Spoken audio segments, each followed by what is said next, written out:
Hello everyone. काफ़ी दिनों बाद मैं वीडियो बना रहा हूँ और उम्मीद करता हूँ आप सब बहुत अच्छे होंगे और आपकी पढ़ाई बहुत ही अच्छे ढंग से चल रही होगी। तो इसी उम्मीद के साथ मैं इस वीडियो को स्टार्ट कर रहा हूँ और पढ़ाई क्या होती है ये जानना बहुत ज़रूरी है।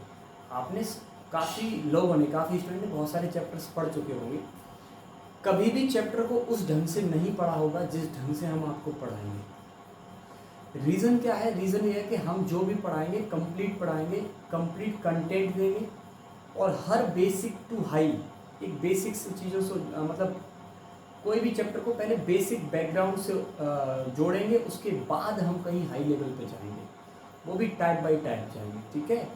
और आपके लिए एक गुड न्यूज़ ये है कि मैं एक बुक को तैयार कर रहा हूँ class 9, 10th, 11th, 12th। 9th के लिए अलग है, 10th के लिए अलग है, 11th और 12th के लिए भी अलग है। ठीक है। ये करीबन 25% जो हिस्सा है बहुत सोच समझ के तैयार कर रहा हूँ, कहीं भी कोई मिस्टेक भी नहीं होना है। कुछ अपनी जो लैंग्वेज में कॉन्सेप्ट होते हैं, कुछ लॉजिक्स होते हैं, उनको भी ऐड करना है। तो ये आपके लिए गुड न्यूज़ है। और ये जो मार्केट में है, यानी जो इसकी जो फ़ोटो कॉपीज़ हैं एंड जो पब्लिकेशंस है, धीरे धीरे हम इसको आपके सामने लाने की कोशिश करेंगे। ठीक है। तो आप सभी इस उम्मीद के साथ बने रहिए और अगर चैनल पे नए हैं तो चैनल को सब्सक्राइब कर लीजिए और इसके साथ साथ अगर जो लोग फेसबुक पे देख रहे हैं तो वो लाइक भी कीजिए और आपके मन में जो जैसी कमेंट्स आती है वैसा कमेंट कीजिए। ठीक है। अच्छी आती है तो अच्छी कीजिए, बुरी आती है तो बुरी कीजिए। ठीक है। तो इसी के साथ मैं स्टार्ट कर रहा हूँ। पहला चैप्टर है क्लास 10th। ठीक है। क्लास 10th का पहला चैप्टर है। चैप्टर का नाम है रियल नंबर। ठीक है। क्या नाम है? Real number. काफ़ी ज़्यादा मौसम की वजह से कीड़े बहुत ज़्यादा आ रहे हैं। ठीक है। लेकिन फिर भी हम कोशिश कर रहे हैं आपको अच्छे से अच्छा कंटेंट देने की। चलिए, चैप्टर का नाम है रियल नंबर्स। देखिए, मैं डायरेक्ट रियल नंबर तो आपको पढ़ाऊंगा नहीं, है ना। तो रियल नंबर तक आने के लिए आपको पता है मैं वीडियो भी डाल चुका हूँ। नेचुरल नंबर का जानना ज़रूरी है एंड डब्ल्यू यानी होल नंबर्स, इंटीजर्स, इसके अलावा आपके रेशनल नंबर, इरेशनल नंबर, उसके बाद रियल नंबर, फिर इमेजिनरी, फिर कॉम्प्लेक्स नंबर, ये सब चीज़ें है ना। चलिए, तो ये चैप्टर को मैं स्टार्ट कर रहा हूँ। आपको इस चैप्टर को दिखाने के लिए मैंने बताया था कि क्लास 10 का पहला चैप्टर कौन सा है? Real number. मैं गारंटी दे सकता हूँ कि रियल नंबर में आपको डायरेक्ट लेमा वगैरह बता के, यानी टोटली अभी तक मतलब 5 मिनट के अंदर एक्सरसाइज मतलब एक्सरसाइज स्टार्ट होकर ख़त्म भी हो जाएगी। लेकिन हम ऐसा नहीं करेंगे। हम एक्सरसाइज स्टार्ट करने में कम से कम 2 दिन लेंगे। 2 दिन तो हम बैकग्राउंड ही खोलते रहेंगे। ठीक है। कैसा बैकग्राउंड? देखिए, अगर आपको यूक्लिड डिवीजन लेमा जानना है, यानी ये लेमा होती है वो जानना है, उससे पहले आपको जानना पड़ेगा वो है डिविजिबिलिटी। क्या है? डिविजिबिलिटी। हिंदी में इसको बोलते हैं विभाज्यता। क्या बोलते हैं इसको? विभाज्यता। ठीक है। विभाज्यता क्या होती है? देखिए, अगर मैं हिंदी की में बात करूं कि ए और बी दो नॉन ज़ीरो नंबर्स हैं। ठीक है। ए और बी जो है वो 2 नॉन ज़ीरो नंबर्स हैं, तो वहाँ पे जो सी है, सी का जो अस्तित्व है वो इस प्रकार होगा कि D equal to A C. ठीक है। Where V is greater than A. इन सब चीज़ों को समझते हैं ना। चलिए, कैसे? पहले मैं हिंदी में बता देता हूँ कि आपके पास 2 नंबर्स हैं, एक है ए, एक है बी। ये कैसी है? Non zero. नॉन ज़ीरो का मतलब होता है गैर शून्य। कहने का मतलब दोनों की जो दोनों वैल्यू है वो शून्य नहीं है, बाकी कुछ भी हो सकती है। क्लियर है? अच्छा, जो नॉन ज़ीरो है वो इंटीजर्स हैं। इंटीजर्स का मतलब आप समझते हो, ये सब पिछले वीडियो में बता चुका हूँ। अगर आपको डायरेक्ट ये सब सीखना है तो पिछला वीडियो आपको देखना पड़ेगा। जो इंटीजर्स, टाइप्स ऑफ इंटीजर्स, ये सब चीज़ें मैंने बताई हैं। पता नहीं कैसे लोग डायरेक्ट इस चैप्टर को पढ़ लेते हैं बिना उन सब के, यानी उन सब का बैकग्राउंड होना जरूरी है, वरना ये सब होगा ही नहीं कभी भी। ठीक है। तो ए व बी जो है वो पूर्णांक है। ए व बी क्या है? पूर्णांक है। हिंदी भी लिख रहा हूँ, इंग्लिश भी अभी बता दूंगा। पूर्णांक का मतलब होता है इंटीजर्स, है ना। अभी मैं बताऊंगा नहीं बार बार पूर्णांक। मैंने हर चीज़ बहुत डीपली होकर पढ़ाई है और ये शायद आपने ज़िंदगी में कभी नहीं पढ़ी होगी। अच्छा, ए और बी अगर 2 पूर्णांक है, वो कैसे पूर्णांक है? गैर शून्य। गैर शून्य। मतलब वो शून्य नहीं है, तो नेगेटिव तो हो सकते हैं, कोई दिक्कत नहीं है ना। तो जो और यहाँ पे जो है a is greater then b है, यानी a की जो वैल्यू है वो b से बड़ी है। ये नहीं बोल सकते b a से बड़ी, बड़ी छोटी का यहाँ पे कोई हिसाब किताब नहीं दिख रहा है, नहीं दिखेगा यहाँ पे, ठीक है। तो a और b में जो c का अस्तित्व है वो इस प्रकार होगा, किस प्रकार होगा कि b इक्वल टू ए सी। कैसे होगा? b इक्वल टू ए सी। अब कैसे? विद एग्जाम्पल समझिए। जैसे आपके पास दो नंबर्स हैं, दो पूर्णांक है, कैसे? Non zero. जैसे मैंने मान लिया 24 है और एक मान लो 6 है, तो आप इस 24 को कैसे लिखोगे? 24 इक्वल टू 6 इंटू 4। तो यहाँ पे जो c का एग्जिस्टमेंट है, कहने का मतलब c का जो अस्तित्व है वो इस प्रकार होगा कि 24 बराबर 6 गुणा 4, यानी c की वैल्यू कितनी निकल के आएगी? 4। इसका मतलब यही तो हुआ कि 6 जो है वो 24 को पूरा पूरा डिवाइड कर रहा है, यानी 6 का भाग 24 में पूरा पूरा जा रहा है। देखिए, अगर किसी भी संख्या यानी किसी भी पूर्णांक का भाग किसी दूसरे पूर्णांक में जाता है तो इसको एक तो ये बोल सकते हैं कि 6 जो है वो 24 का एक फैक्टर है, 6 जो है वो 24 का एक गुणनखंड है, ऐसा भी बोल सकते हैं। अच्छा, इस 6 को ऐसा भी बोल सकते हैं कि 6 जो है वो 24 को विभाजित करता है, यानी जो भाषा है, चीज़ वही है, भाषाएं लिखने का तरीका होता है कि भाई 24 जो है वो 6 का मल्टीपल है, यानी 24 जो है वो 6 का गुणक है, ऐसा भी बोल सकते हैं। ये भाषाओं का ही तो खेल है। इन भाषाओं को एक एक वर्ड को अगर आप समझोगे ना तो मज़ा ही कुछ और होगा, ठीक है। इसलिए तो हम कभी भी मतलब बैकग्राउंड खोलने में कभी भी देखना, हम 2 से 3 दिन, 4 दिन, 5 दिन, एक हफ्ता लगा देते हैं। मैंने पॉलिनोमियल जो चैप्टर है बहुपद, उसका बैकग्राउंड खोलने में 1 हफ्ता लगाया स्कूल में, आप समझिए। इस हिसाब से बैकग्राउंड ओपन करना है, मम्मी पापा सब निकल के जाते हैं, ठीक है। चलिए, तो बात समझ में आई। यानी 24 और 6 मान लो दो नंबर्स हैं, तो 24 और 6 में 4 का जो अस्तित्व है वो इस प्रकार होगा कि 6 चौक 24। 6 24 को विभाजित करता है, ये भी बात ठीक है। 6 24 का एक गुणनखंड है, ये भी बात ठीक है। 24 6 का एक गुणक है, ये भी बात ठीक है। समझ में आ रही है? तो ये सब चीज़ें हम बोल सकते हैं। बात समझ में आ गई होगी कि डिविजिबिलिटी क्या कहता है। कि डिविजिबिलिटी ये कहता है कि अगर आपके पास दो पूर्णांक हैं तो उसमें जो तीसरा पूर्णांक होगा उसका जो अस्तित्व है वो कुछ ऐसा होगा कि b इक्वल टू ए सी। यहाँ पे b और a पूर्णांक जो दिए हुए हैं, c जो है वो नया आ जाता है, जितनी बार भाग जाता है। यहाँ पे जो b है, b को हम बोलेंगे डिविडेंड, जिसको हम बोलते हैं हिंदी में क्या बोलते हैं? भाज्य। और b इक्वल टू ए सी लिखा था ना, तो b को बोलेंगे हम भाज्य, a को बोलेंगे हम भाजक जिसका भाग देते हैं, और c को बोलेंगे हम कोशेंट यानी भागफल, जिसका भाग देते हैं उसको भाजक, जितनी बार जाता है उसको हम बोलते हैं हिंदी में इंग्लिश में कोशेंट और हिंदी में बोलते हैं भागफल, और जिसमें भाग देते हैं उसको हम बोलते हैं भाज्य। तो यहाँ से आ जाएगा भाज्य बराबर भाजक गुणा इसका नाम क्या है? भागफल, और प्लस शेषफल।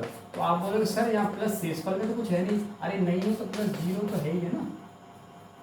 शेषफल, अगर शेषफल 0 आ रहा है तभी तो ये विभाजित कर रहा है, अगर शेषफल कुछ और आ रहा होता तो विभाजित नहीं कर रहा हो। बात समझ में आई? ठीक है, चलिए बच्चा आगे बढ़ते हैं।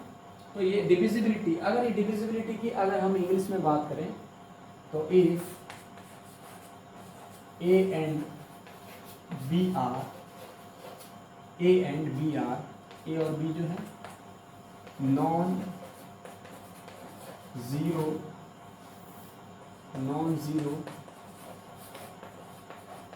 इंटीजर्स, ठीक है, समझिए। If A and B are non zero integer, अगर ए और बी नॉन जीरो इंटीजर हैं, देयर एग्जिस्ट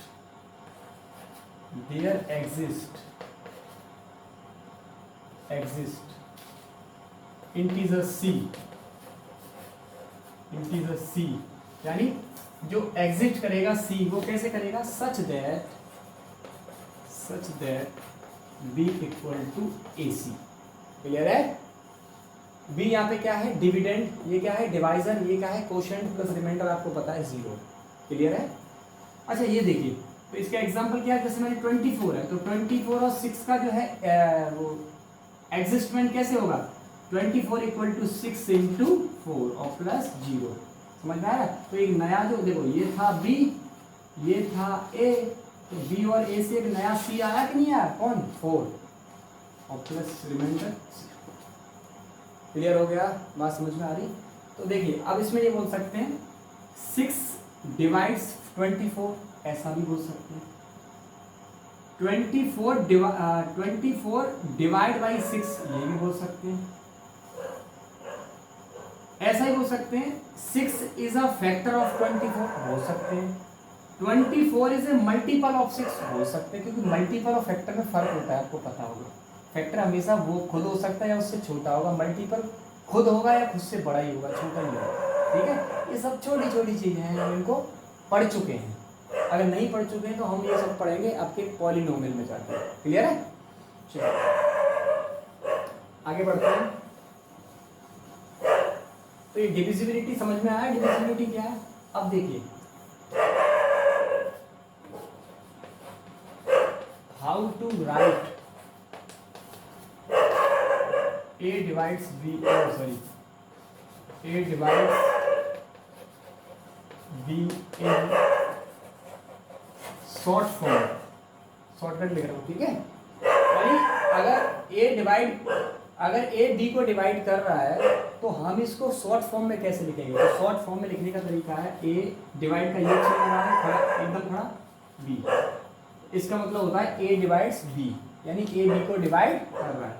अगर A B को डिवाइड नहीं कर रहा है तो आप इसे लिखोगे A does not, is not divisible, या फिर A is not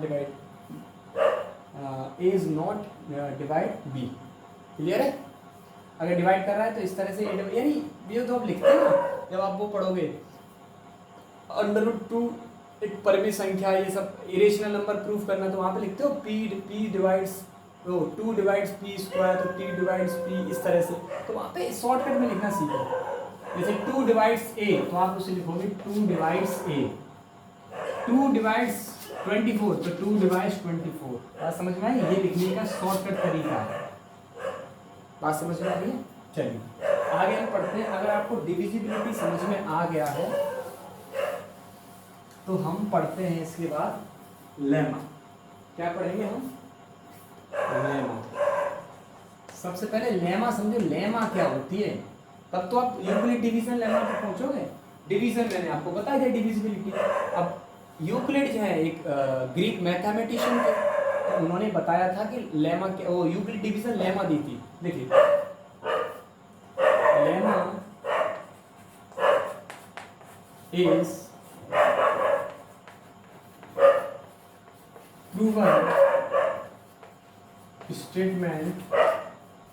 proven statement which used to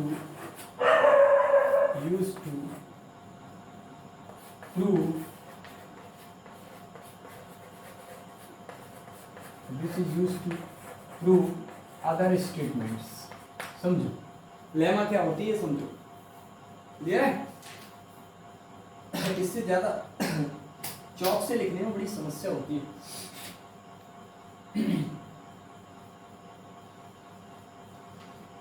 ठीक है? चौक से लिखने में कल से फिर से बोल पलटेंगे, मुझे लगा चौक से राइटिंग अच्छा आता है। चलिए देखिए, अगर कहीं पे मुझसे ग्रामेटिकल प्रॉब्लम अगर हो रहा है तो उसको आप थोड़ा सा नज़रअंदाज कीजिए, क्योंकि मैं इंग्लिश का टीचर तो हूँ नहीं, तो ग्रामर थोड़ी बहुत इज़ार हो जाती है ना, कहीं अगर हो रही हो तो देख लेना। चलिए, तो lemma is a proven statement. तो जो लेमा होती है वो पहले से ही प्रूफ स्टेटमेंट होती है, पहले से ही प्रूफ होती है कि ये भाई प्रूफ हो चुका है। प्रूवन लिखा है तो प्रूफ हो चुका है, यानी जो सिद्ध हो चुका है, वो एक स्टेटमेंट होता है, वो एक कथन होता है जो जिसका यूज किया जाता है, विच यूज टू, किसके लिए किया जाता है? Prove other statement. Other statement को प्रूव करने के लिए इसकी हेल्प ली जाती है। बात समझ में आ गई? चलिए, तो वैसे ही अब ये बताओ, अब आप पढ़ोगे यूक्लिड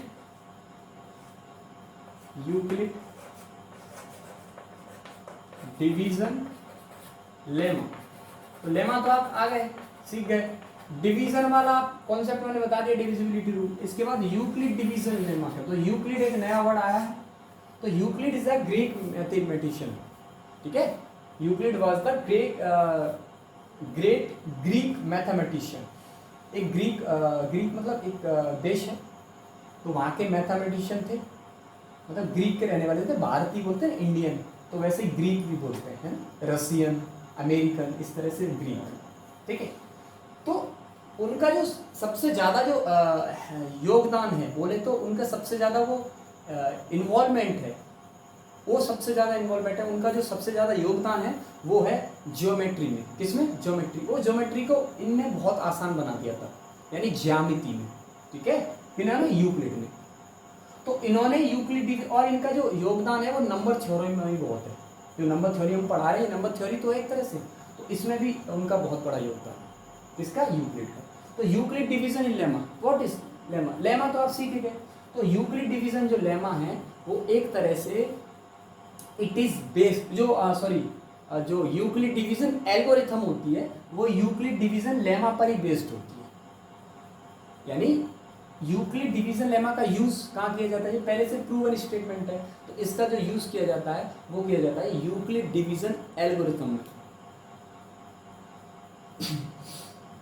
बड़ी दिक्कत हो रही है, कल से दिन में वीडियो बनाया करेंगे, ठीक है, कल से दिन में वीडियो बनाया करेंगे।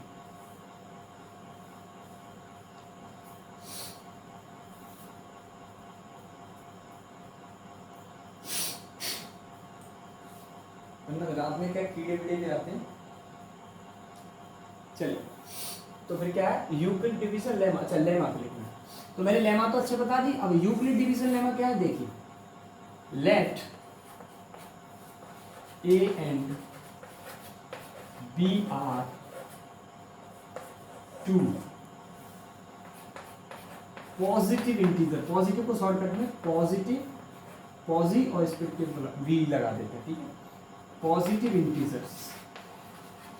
अब बात यहाँ थी, इनका ही तो खेल है, पॉजिटिव ही क्यों बोला, इंटीजर ही क्यों नहीं बोला, नॉन नेगेटिव क्यों नहीं बोला, ये सब चीजें जानना बहुत जरूरी है। Let A and B are two positive integer.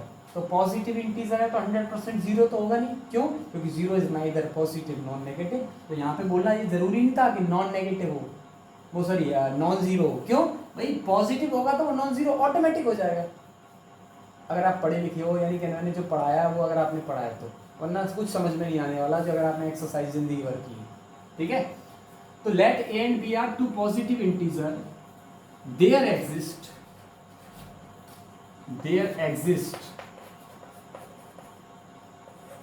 Unique integers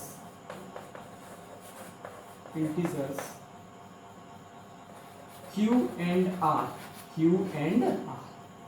such that a equal to bq plus r। अच्छा, एक चीज यहाँ पे लिखना जरूरी था, वो ये था कि a and b are two positive integer, और यहीं पे एक चीज और लिखना जरूरी था, वो ये था कि a is greater then b, ठीक है भाई, बड़ी वाली वैल्यू में तो डिवाइड दोगे छोटे का, तो a is greater then b, a की जो वैल्यू है वो b से बड़ी होनी चाहिए। तो अब समझो कितना आसान है, अगर हमारे पास दो पॉजिटिव इंटीजर हैं तो उनमें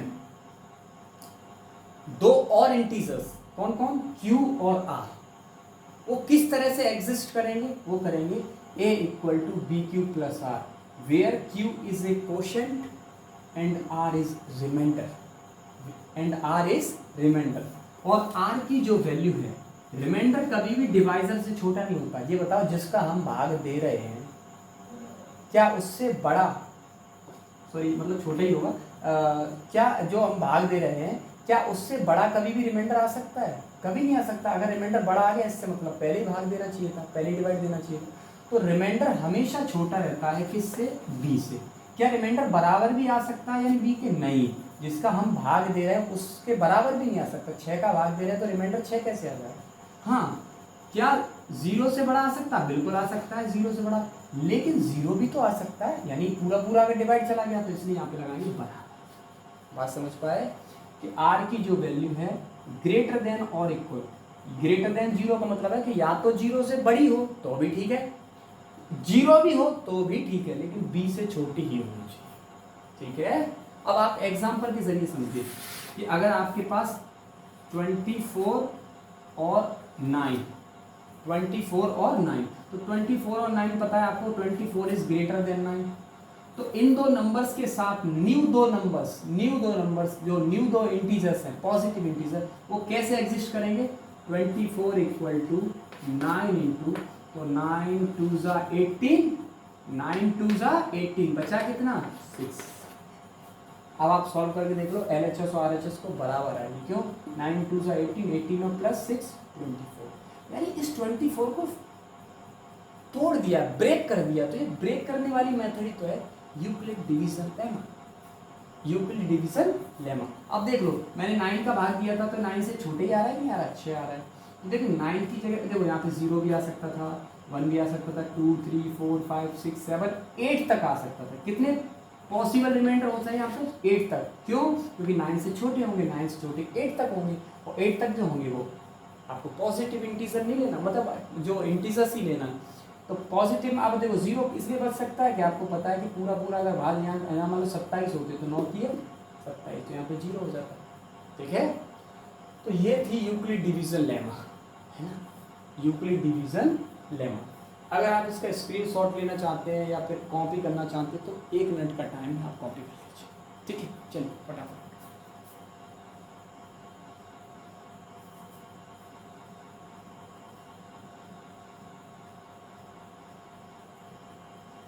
ठीक है, मैं मान के ये चलता हूँ कि आपने स्क्रीनशॉट ले लिया होगा। अब मैं इसको बैठा, लेमा के बारे में भी जान लिया। Lemma is the proven statement. हाँ, मैंने हिंदी में नहीं बताया। लेमा जो होता है पहले से सिद्ध किया हुआ कथन होता है। लेमा का मतलब होता है पहले से सिद्ध किया हुआ कथन, और किसी दूसरे कथन को सिद्ध करने के लिए इसकी हेल्प ली जाती है। अब आगे समझ लो। और ये यूक्लिड डिवीजन लेमा क्या थी? यूक्लिड जो थे ग्रीक मैथमेटिशियन थे, यानी गणितज्ञ थे। इन्होंने ज्यामिति में भी योगदान दिया था, और इन्होंने नंबर थ्योरी यानी संख्या पद्धति जो है, संख्याओं का सिद्धांत है, उनमें भी इनका प्रयोग यानी योगदान। ठीक है, और यूक्लिड डिवीजन लेमा क्या है? यूक्लिड डिवीजन ये कहती है कि अगर आपके पास दो पूर्णांक है ए और बी, ए और बी अगर आपके पास दो पूर्णांक हैं, वो भी कैसे हैं? धनात्मक पूर्णांक हैं, तो ए और बी में दो अदर यानी दो अन्य पूर्णांकों का जो अस्तित्व है वो इस प्रकार हो सकता है। कैसे? ए बराबर बी क्यू प्लस आर, जहाँ पे जो क्यू है वो है क्वोशेंट यानी भागफल, और आर जो है वो शेषफल। ए आप जानते हो डिविडेंड है, यानी इसको बोलते हैं भाज्य, और जो बी है उसको हम क्या बोलते हैं? भाजक। भाजक की जो मान है, भाजक का जो शेषफल का मान है वो हमेशा भाजक से छोटा होना चाहिए। 0 हो जाए, 0 से बड़ा हो जाए कोई दिक्कत नहीं, लेकिन भाजक से छोटा होना चाहिए। जिसका भाग हम दे रहे हैं उससे छोटे होना चाहिए। ठीक है, देखिए मिक्स पढ़ाने में थोड़ी सी दिक्कत होती है, इसलिए हम हिंदी मीडियम को प्योर हिंदी में पढ़ाते हैं, इंग्लिश मीडियम को टोटली लैंग्वेज हमारी इंग्लिश रहती है, टोन हमारी हिंदी रहती है। ठीक है, नो प्रॉब्लम। चलो, इसके बाद हम बात करते हैं अब कुछ नोट मतलब क्या? कुछ विशेष चीज़ें ऐसी होंगी जिनको मैं नोट आपको कराऊंगा। अच्छा ये बताओ, अगर कोई भी नंबर, कोई भी पॉजिटिव इंटीजर हो, लिखना नहीं है सिर्फ समझना, कोई भी पॉजिटिव इंटीजर हो, अगर वो डिवाइड्स बाई टू, अगर वो 2 से डिवाइड है तो 100% उसका जो रिमाइंडर है या तो 0 आएगा या तो 1 आएगा। क्या देखिए, 2 से अगर डिवाइड दोगे तो 2 से कम ही तो रिमाइंडर बचेगा। क्यों भाई? हमेशा डिवाइजर से छोटा ही होना चाहिए। तो डिवाइजर से 2 से छोटे क्या है? एक है 0 और एक है 1। 0 तब आएगा जब पूरा पूरा डिवाइड हो जाएगा, और 1 कब आएगा? जब पूरा पूरा डिवाइड नहीं होगा। क्लियर हो गया? और 2 का भी रिमाइंडर आ नहीं सकता, क्योंकि 2 आना होगा तो फिर से 0 आ जाएगा। ठीक है, तो ये 0 1 0 1 0 1 ये साइकिल चलती रहती है। तो इसका मतलब मैं ये बोल सकता हूँ कि कोई भी पॉजिटिव इंटीजर हो, चाहे कैसा टूटा फटा कोई भी पॉजिटिव इंटीजर, या तो वो 2 की फॉर्म का होगा, और या तो वो 2q + 1 फॉर्म का होगा 101% फॉर सम इंटीजर q। देख लो कैसे। अगर मैंने q की वैल्यू 1 ली, q की वैल्यू 1 ली तो 2 बन जा 2। अगर मैंने q की वैल्यू यहाँ पे 0 ले ली तो 2 0 0 आंसर 1। तो ये जो 1 आ रहा है, ये 2 आ रहा है, ठीक है। अच्छा ये देखो, अगर मैंने 2 ली वैल्यू तो 2 2 जा 4। अगर मैंने यहाँ पे 1 ली तो 2 1 जा 2, 2 और 1 समझ आया 3। तो ये 1 हुआ, 2 हुआ, 3 हुआ, 4 हुआ, ये जितने भी आ रहे हैं वो सब गिनती आ रही कि नहीं आ रही। जैसे आप बोलो कि सर कोई भी, आपने बोला सर कोई भी पॉजिटिव इंटीजर, बिल्कुल 1 2 3 4 कोई भी ले लो, पूरी गिनती इसी के फॉर्म की। ये जो 1 है ना वो इस फॉर्म का, कैसे, क्यू की वैल्यू 0 रख दो, 2 इंटू 0, तो क्यू इंटीजर है तो इंटीजर में 0 बोल सकते हैं, तो 2 इंटू 0 0 प्लस 1 यानी 1। ये जो 2 है ना वो इस फॉर्म का है, कैसे, क्यू की वैल्यू 1 रख दो, 2 बन जा 2। ये जो 3 है ना वो इस फॉर्म का है, कैसे, 1 रख दो तो 2 बन जा 2, 2 और 1 3। ये जो 4 है ना वो इस फॉर्म का है, 2 2 जा 4, 5 इस फॉर्म का है, 2 2 जा 4 प्लस 1, 6 इस फॉर्म का है, 2 3 जा 6। यानी कोई भी पॉजिटिव इंटीजर लो, कीड़े बहुत आ रहे हैं, कोई भी पॉजिटिव इंटीजर लो वो हमेशा 2q या 2q प्लस 1 के फॉर्म का होगा फॉर सम इंटीजर q कोई भी इंटीजर हो। क्लियर है। अच्छा अब आप सोचो q पॉजिटिव होगा, नेगेटिव होगा, क्या होगा, सोचो। अगर q पॉजिटिव हुआ तो पॉजिटिव इंटीजर आ जाएगा, नेगेटिव हुआ तो नेगेटिव आ जाएगा, इसमें क्या दिक्कत है, ठीक है। तो ये सब चीजें आपको इसी तरह से पढ़नी है। अभी तो बहुत बैकग्राउंड खोलना है मुझे। यूक्लिड डिवीजन लेमा हो गया, इसके बाद एल्गोरिथम खोलना है कि एल्गोरिथम इज व्हाट। तो यूक्लिड डिवीजन लेमा पर ही बेस्ड रहती है, जो एचसीएफ निकालने के लिए यूज की जाती है, दो पॉजिटिव इंटीजर्स का। अच्छा इसके अलावा फिर धीरे धीरे हम प्राइम फैक्टराइजेशन मेथड पढ़ेंगे, मतलब मेथड भी पढ़ेंगे और फंडामेंटल थ्योरम भी पढ़ेंगे। फंडामेंटल थ्योरम ऑफ अरिथमेटिक, अभाज्य गुणनखंड विधि, अभाज्य गुणनखंड करने की फंडामेंटल थ्योरम मतलब आधारभूत प्रमेय, ये सब चीज़ अंकगणितीय आधारभूत प्रमेय, यानी बहुत सी ऐसी चीज़ें जब पढ़ेंगे तब कहीं एक्सरसाइज स्टार्ट हो पाई। एक्सरसाइज थोड़ी स्टार्ट हो जाएगी इससे, ठीक है। अगर आपको मेरा पढ़ाना अच्छा लगता है तो ज़्यादा से ज़्यादा क्लास अटेंड कीजिए। और हाँ, जो भी स्टूडेंट, मैंने बैचेस स्टार्ट कर दिए हैं और वो बैचेस में सिर्फ हम आउट, यानी जिनको बहुत अच्छी पढ़ाई करनी है, बहुत डीपली नॉलेज लेना है, उन्हीं को मैं पढ़ा रहा हूँ बैचेस में। तो अगर आपको बहुत अच्छे से पढ़ना है, अच्छे नंबर लाना है, विद नॉलेज के साथ अगर नंबर लाना है, तो मेरे बैचेस स्टार्ट हो चुके हैं 9th का, 10th का, 11th का, 12th का। चाहे वो इंग्लिश मीडियम का हो वो भी बैच हमारे पास है, और हिंदी मीडियम का बैच हो वो भी हमारे पास है, चाहे वो फिजिक्स का हो, चाहे वो मैथमेटिक्स हो, ठीक है। चाहे वो इंग्लिश मीडियम की फिजिक्स हो, चाहे हिंदी मीडियम की, और भी हमारे टीचर्स हैं वो बहुत मेहनत कर रहे हैं। तो आपसे यही मैं बोलूँगा कि अगर आपको पढ़ाई अच्छी लगती है तो आप बेझिझक बिना डरे हुए जहाँ पढ़ना चाहो वहाँ पढ़िए, क्योंकि ऐसा कोई भी नियम जो है वो नहीं है शिक्षा नीति में कि आपको ज़बरदस्ती कहीं भी पढ़ना पड़ेगा, क्योंकि आप एक भारत के आज़ाद नागरिक हैं। कुछ आपके जो मौलिक अधिकार हैं उनके अंडर में रह के आप बिल्कुल कुछ सब कुछ कर सकते हो, ठीक है।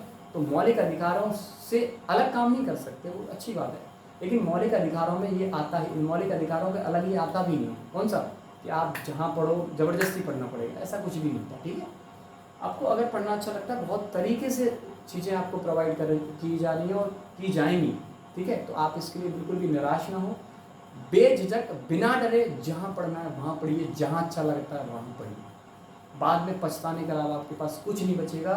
और हाँ, डोंट जज a book by its cover, ये इस चीज़ का ध्यान रखना कि आप किसी भी बुक को उसके पेज, उसके फ्रंट पेज से नहीं पहचान सकते, ठीक है।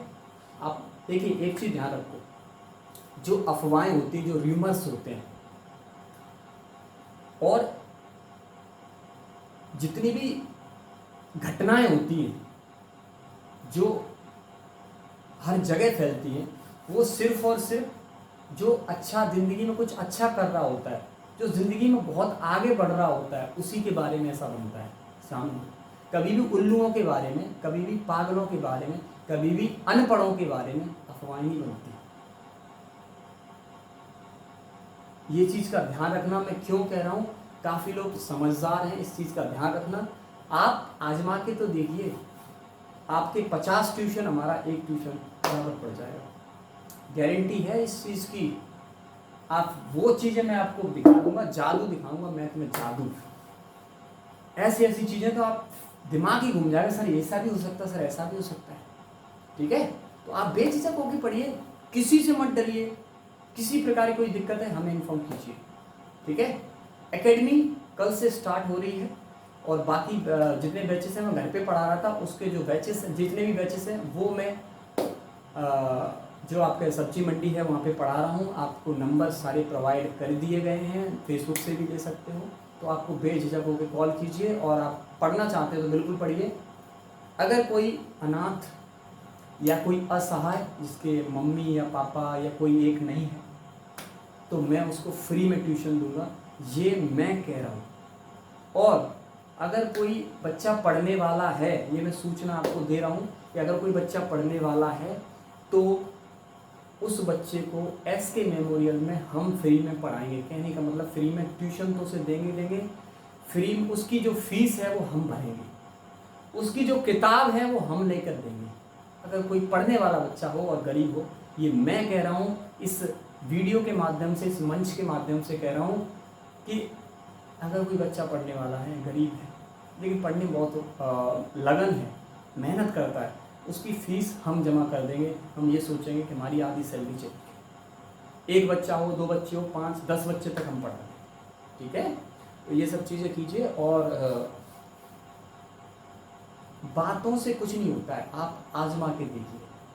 ठीक है, यहाँ सुन लिया सर ऐसा, सर वैसा, सर वो ऐसा पढ़ाते, अरे कुछ नहीं, आप देखिए जाके 2 दिन देखिए, आपके होश ना उड़ जाए तो बात करिए। ठीक है, तो इन्हीं शब्दों के साथ मैं इस वीडियो में फ़िलहाल इतना ही कह रहा हूँ और धीरे धीरे मैं आपको पढ़ाते जाऊँगा। बैकग्राउंड खोलने में काफ़ी टाइम लगता है, वीडियो की लेंथ ज़्यादा बड़ी हो जाती है। ठीक है, तो आप खुद पढ़िए, पढ़ाते रहिए और मेहनत करते रहिए, क्योंकि मेहनत में ही सब कुछ है। और जो भी मेहनत करेगा वो ईमानदारी से करना चाहिए। एक्सरसाइज वाली मेहनत नहीं करनी है कि एक्सरसाइज कर ली हो गई, एक्सरसाइज के बाहर कुछ पूछो, कुछ लॉजिक से पूछो, कुछ नहीं आता है। तो एक्सरसाइज पढ़ने के लिए आप ट्यूशन पढ़ रहे हो, बहुत ही शर्म की बात है। ठीक है, चलिए।